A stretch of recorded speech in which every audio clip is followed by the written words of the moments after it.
Well, the shutdown could take away food from millions of people who rely on food stamps. Eyewitness News reporter Jon Coker explains how the San Antonio Food Bank is preparing to step in if that happens. Well, as the days add up that the government is shut down, many families are counting down to the potential end of their food supply.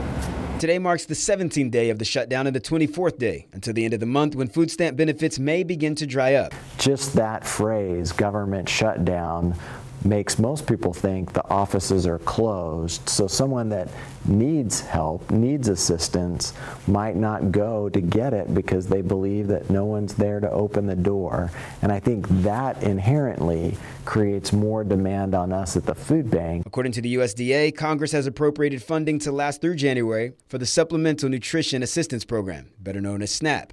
Once that's exhausted, the 38 million people on food stamps nationwide will begin to eat away at a $3 billion emergency fund for SNAP, which is not expected to cover even 2/3 of the program in the month of February. Many of the entities that receive those funds do it on a reimbursement level. And if the conditions change after the services have been delivered, then they might not get paid. And if they don't get paid, families in the end will struggle. Local food banks are bracing themselves for the potential wave if the shutdown depletes that contingency fund. That increase in demand will deplete our shelves faster than we'll have supply.